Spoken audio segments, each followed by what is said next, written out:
नमस्कार। राष्ट्रीय जागरण अभियान प्रेरित आपकी अपनी साप्ताहिक राष्ट्रीय चैनल में ब्रह्मनाद में आप सभी दोस्तों का स्वागत है। दोस्तों, सारे देशवासी दीपावली का उत्सव बहुत ही उत्साह से मना रहे हैं। हर जगह हर कोना देश का थिरक रहा है और दीपों से रोशनी प्रज्वलित की जा रही है। दोस्तों, नए साल की आप सभी को बहुत बहुत शुभकामनाएं। हम प्रार्थना करें कि नए साल में हमारा राष्ट्र और मजबूत बने और प्रगतिशील मार्ग पर ऐसे ही शान से अग्रसर होकर चलता रहे। दोस्तों, हम सब भारतवासी सुख और शांति, समृद्धि और एकता से भारत को संवारते रहे और अपने अंदर के शत्रु जैसे कि नकारात्मक मूल्य और विचारों से संघर्ष करते रहें और विजय पाते रहें और तिरंगे की शान बढ़ाते रहें। बस यही आज के शुभ दिन पर हमारी शुभकामनाएं सभी को है। दोस्तों, पिछले सप्ताह भारत में एक ऐसे लेखक और बुद्धिजीवी हमारे मेहमान बनकर आए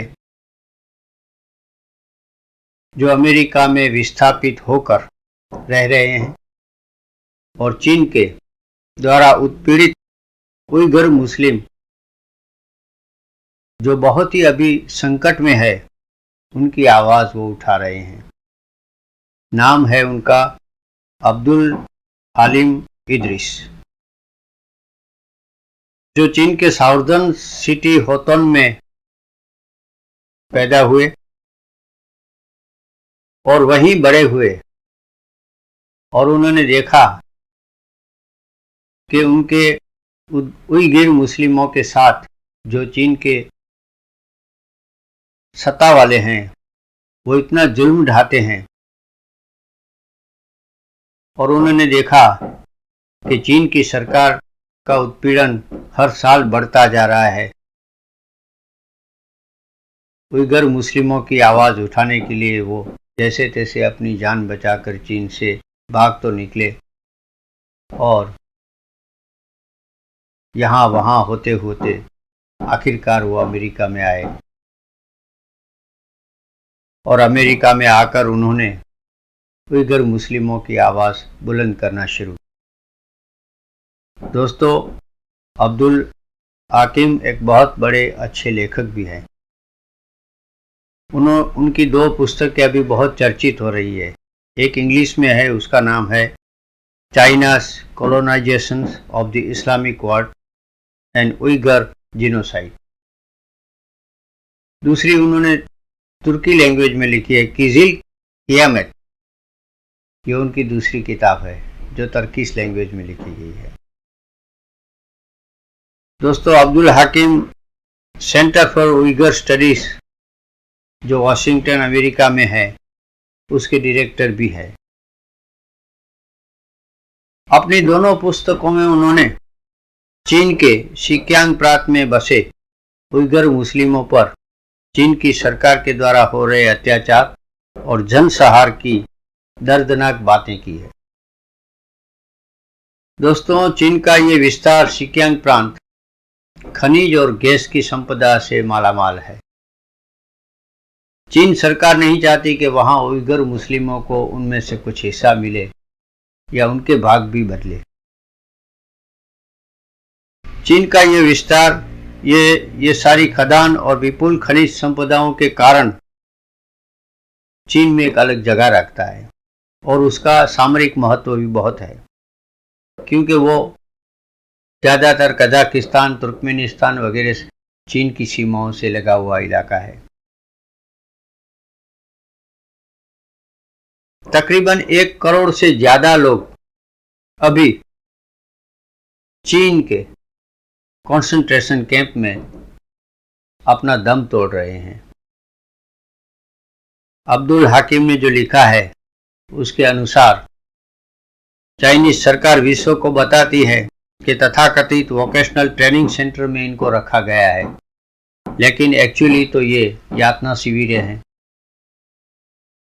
खुद अब्दुल हकीम साहब का भी पूरा परिवार, माँ बाप, भाई बहन, बच्चे सभी उस कैंप में ले जाए गए थे आज से 20 साल पहले।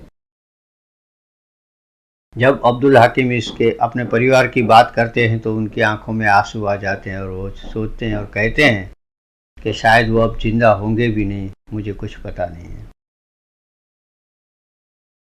चीन की सरकार के सामने वो अकेले एक ऐसे हैं जो संघर्ष कर रहे हैं। दोस्तों, चीन की सरकार उइगर मुस्लिमों को आतंकवादी बोल रही है और इसीलिए वो ये कदम उनको सुधारने के लिए उठा रही है, ऐसी सफाई दे रही है। हालांकि वहाँ के मुस्लिमों को न मुस्लिम धर्म के रीति रिवाज से चलने का कोई अधिकार है, न मोहम्मद जैसे नाम रखने का भी अधिकार है, न रोजा रखने का, न नमाज पढ़ने का, कुछ भी अधिकार नहीं है। उनको आतंकवादी बताने वाली चीनी सरकार जब यूएनओ में पाकिस्तान में छिपे आतंकवादियों की बात आती है और हम बात करते हैं कि उनके विरुद्ध यूएनओ का रिजोल्यूशंस लाया जाए, तो उसमें वो अंतराय करती है और वो उन्हें आतंकवादी नहीं लग रहे हैं। तो ये दोहरी नीति चीनी सरकार की जो है वो चल रही है और विश्व सारा देख रहा है। इधर हम थोड़ा सा दूसरी तरफ देखें तो अभी कश्मीर में फारूक अब्दुल्ला ने आतंकवादियों का साथ देते हुए ऐसी बात कही कि जब तक उनके साथ न्याय नहीं होगा आतंकवादियों के साथ, तब तक ये टारगेट किलिंग होती रहेगी। और आगे चलकर उन्होंने ये भी बताया और वो बार बार बता रहे हैं कि भारत सरकार को कश्मीर के बारे में पाकिस्तान से बातचीत करनी चाहिए। क्यों? ऐसा क्यों? दोस्तों, फारूक अब्दुल्ला और उन जैसे दूसरे जो नेता जो हैं अलगाववादी, वो कश्मीर का प्रश्न कंटिन्यू रखना चाहते हैं। वो चाहते हैं कि इससे भारत में अशांत रहे और कश्मीर जो है वो विश्व पटल पर किसी न किसी कारण चर्चा में रहे। दोस्तों, 370 के हट जाने के बाद कश्मीर का भारत में भावनात्मक विलय हो चुका है, लेकिन ये लोग स्वीकार नहीं करते हैं। क्यों? कि उन्होंने कश्मीर को बहुत लूटा है और नया कश्मीर वो किसी भी तरह सहजता से लेना नहीं चाहते हैं। वो चाहते हैं कि चीन भी उसमें दखल करे, पाकिस्तान भी उसमें दखल करे और ये दखल चलती रहे और उनकी नेतागिरी जो है वो भी चलती रहे।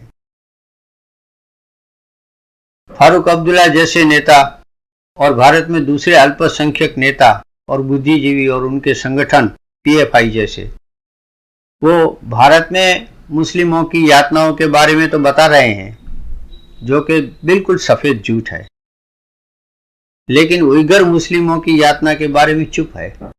ऐसा क्यों? सारे मुस्लिम कंट्रीज और वहां तक कि जो कट्टर मुस्लिमवाद की बात करते हैं, तुर्की, पाकिस्तान, ईरान जैसे कट्टर देश भी उइगर मुस्लिमों की कत्लेआम पर बिल्कुल चुप है। वैसे ही म्यांमार के रोहिंग्या मुस्लिम और उइगर मुस्लिमों के बारे में दुनिया का कोई मुस्लिम देश आवाज नहीं उठाता। ये दुनिया जो है एक सत्ता के द्वारा डरी हुई दुनिया है, जिसके पास माइट इज राइट, ऐसा हो गया है। दोस्तों, उइगर मुस्लिमों की यातनाओं के बारे में जब हम सुनते हैं तो हमारी आंख में आंसू आ जाते हैं। भारत में तो ऐसा कुछ भी नहीं है। भारत में सभी लोग, सभी संप्रदाय के लोग, धर्म के लोग उसके संविधान के हिसाब से बराबर के हिस्सेदार है। हाँ, जो लोग संविधान के रास्ते पर नहीं चलना चाहते हैं और सर कलम करना चाहते हैं, ऐसे लोग भी भारत में हैं, लेकिन उन्हीं पर भारत सरकार का बुलडोजर चल रहा है और चलना भी चाहिए।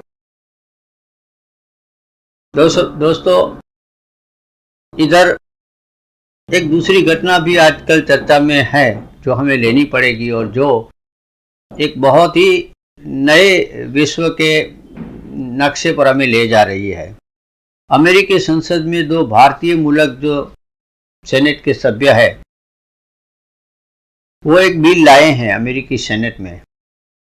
वो बिल इस तरह का है कि 1971 में बांग्लादेश पर पाकिस्तान की सेना ने जो जुल्म ढाए, जो कत्लेआम किया, लाखों करोड़ों लोगों का कत्लेआम किया, सारी औरतों पर रेप किया और ऐसा नृशंस हत्या की कि जिसकी इतिहास में कोई मिसाल नहीं मिलती है।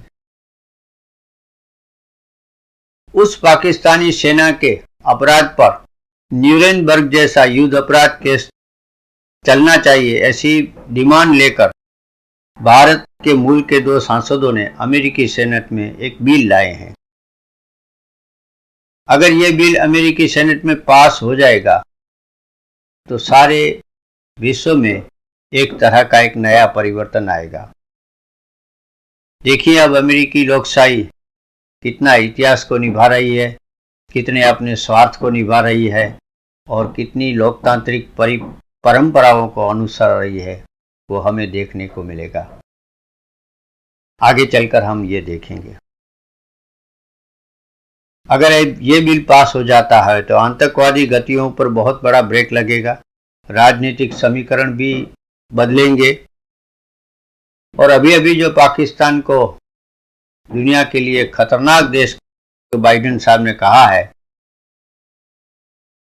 तो वो यथार्थ में उनकी परीक्षा होगी कि वो उस खतरनाक देश को महात करने के लिए क्या क्या पहल करना चाहते हैं।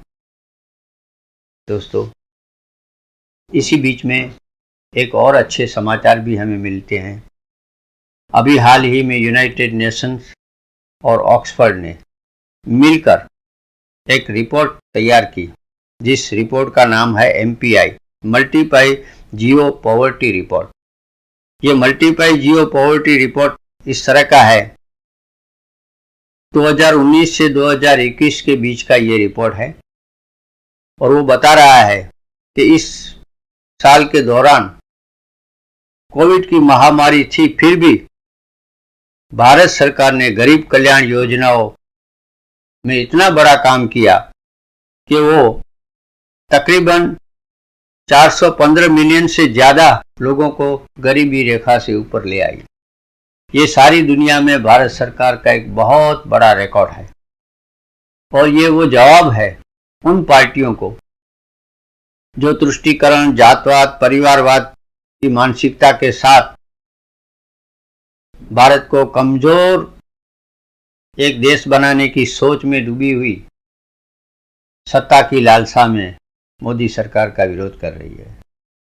दोस्तों इन्हें हमें बहुत समझना पड़ेगा गहराई से। हम UNO और ऑक्सफोर्ड के इस रिपोर्ट को कहते हैं कि वो जो हैं वो UNO की साइट पर पूरा लगा हुआ है। जब कभी मौका मिले हमारे दोस्तों को तो हम उससे निवेदन करते हैं कि वो भी जरूर देखें। आज भी भारत सरकार 80 करोड़ से ज़्यादा लोगों को अनाज की सहायता दे रही है और ये अपने आप में दुनिया में एक बहुत बड़ा प्रोग्राम है और बहुत बड़ी मिसाल है। तो दोस्तों आज तो इतना ही। चलते चलते हमारी यही प्रार्थना रहेगी कि आपकी अपनी चैनल को प्लीज़ आप सब्सक्राइब करें, अपने दोस्तों तक पहुंचाएं। ये राष्ट्र प्रेम है, ये राष्ट्र की भक्ति का एक तरह से एक जिम्मा है जो हमें और आपको लेना चाहिए। दोस्तों हम चाहते हैं कि भारत जागता रहे, विश्व को जगाता रहे और हम अग्रसर बढ़ते रहें। अपने सरकारों की अच्छी नीतियों का हम अनुमोदन करेंगे, उनकी जो जनता विरोधी नीति होगी उसकी विवेचना भी हम करेंगे और जब कभी ज़रूरी हुआ तो हम लाल बत्ती भी आगे कर देंगे। तो दोस्तों आप आइए हम सब जुड़कर भारत माता की सेवा में लगे। ब्रह्मनाथ को आप सब्सक्राइब करिए, प्लीज़ उसको लाइक करिए, कमेंट करिए राष्ट्रीय जागरण अभियान में आप सभी का स्वागत है। आप सभी उसके सदस्य बनिए और हम मिलकर जागो भारत आंदोलन को है मजबूत करें। दोस्तों, हमें उम्मीद है कि नए साल में आप उत्साह से ब्रह्मनाथ चैनल के साथ जुड़ेंगे, उसको लाइक करेंगे, उसको सब्सक्राइब करेंगे। चलते चलते आज वंदे मातरम में हम देखेंगे कि आज़ादी के अमृत महोत्सव पर 75,000 बेरोजगार युवाओं को रोजगारी के नियुक्ति पत्र प्रधानमंत्री ने प्रदान किए और दीपावली उत्सव में एक और उत्साह का उन्होंने अपना एक ऐसा दिया जला दिया जिससे हमारे बेरोजगार युवाओं में एक नई चेतना आ गई। सरकार ऐसे कार्यक्रम आयोजित करती रहेगी, ऐसा सरकार का कहना है। उसके साथ साथ एक और जगह भी बहुत सारे दिए जल गए हैं या जलने वाले हैं, वो है रामलला की नगरी अयोध्या। तो अयोध्या में दीपोत्सव उत्सव की तैयारी हो रही है। अयोध्या नगरी इस उत्साह में डूबी हुई है और कल मोदी जी दीपावली के दिन वहाँ पधारेंगे और सारी अयोध्या की रोशनी जो है वो इतनी रोशन हो जाएगी और अयोध्या में इतना खुशी का उत्सव मचेगा जो भारत का स्वाभिमान बुलंद कर देगा। साथियों, इस देश में ऐसा वातावरण बन रहा है जिसमें खेती की, प्राइवेट सेक्टर की, छोटे और लघु उद्योगों की ताकत बढ़े। ये देश में रोजगार देने वाले सबसे बड़े सेक्टर है। आज हमारा सबसे अधिक बल युवाओं के कौशल के विकास पर है, स्किल डेवलपमेंट पर है। प्रधानमंत्री कौशल विकास योजना के तहत देश के उद्योगों की जरूरतों के हिसाब से युवाओं को ट्रेनिंग देने का एक बहुत बड़ा अभियान चल रहा है। इसके तहत अभी तक 1.25 करोड़ से अधिक युवाओं को स्किल इंडिया अभियान की मदद से ट्रेन किया जा चुका है। इसके लिए देश भर में कौशल विकास केंद्र खोले गए हैं। इन 8 वर्षों में केंद्र सरकार द्वारा उच्च शिक्षा के सैकड़ों नए संस्थान भी बनाए गए हैं। हमने युवाओं के लिए स्पेस सेक्टर खोला है, ड्रोन पॉलिसी को आसान बनाया है ताकि युवाओं के लिए देश भर में ज्यादा से ज्यादा अवसर बढ़े।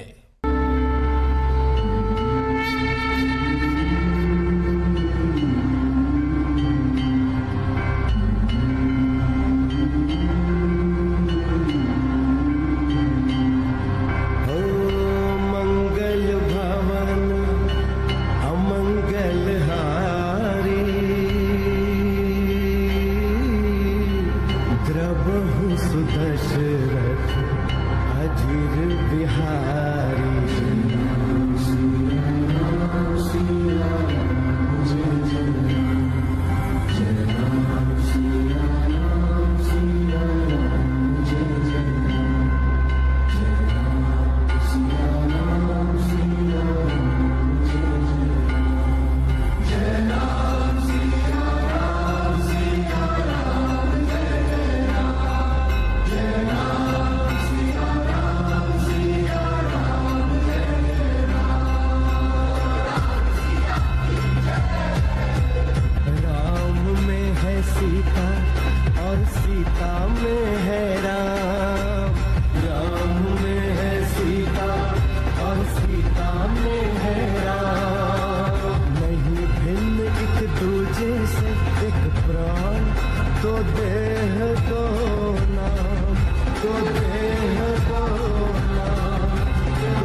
अद्भुत आभा का अवलोकन हमारी माननीय प्रधानमंत्री जी ने किया और तालियों के माध्यम से इसको सराहा।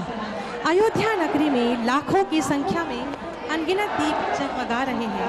आज भव्य दीपोत्सव 2022 के शुभ अवसर पर एक बार पुनः भगवान श्री राम की धरती पर विश्व रिकॉर्ड बन रहा है। पिछले वर्ष 11,00,000 दियों का इस वक्त आप रिकॉर्ड देख बना रहे हैं था। कि एक बार फिर से विश्व रिकॉर्ड बनता हुआ 15,76,000 दिए जलाए गए, 15,76,000 दिए जगमगाए गए और विश्व रिकॉर्ड बन चुका है दीपोत्सव 2022 का। और गिनीज बुक ऑफ वर्ल्ड की तरफ से अब इसका सर्टिफिकेट दिया जाएगा। माननीय मुख्यमंत्री जी को ये सर्टिफिकेट सौंपा जाएगा और 15,76,000 दीपक जलाने का स्वयं प्रधानमंत्री अपने हाथों से बहुत ही प्रसन्नता के साथ मुख्यमंत्रियों को ये सर्टिफिकेट देते हुए गिनीज वर्ल्ड रिकॉर्ड में अयोध्या का नाम दीपोत्सव 2022। इससे पहले शिप्रा यानी उज्जैन के नाम ये रिकॉर्ड था, जिसने खुद अयोध्या का ही रिकॉर्ड तोड़ा था। लेकिन अब दीपोत्सव 2022 अपने आप में एक रिकॉर्ड बन चुका है, अपने आप में एक इतिहास रच चुका है। एक ही तट पर सरयू घाट पर एक साथ 15,76,000 दीपक जलाने का दीपोत्सव, बहुत ही अद्भुत दीपोत्सव आपने देखा। लेजर शो के जरिए, एक डायनेमिक लेजर शो के जरिए संपूर्ण राम कथा जनमानस तक पहुंचाई गई।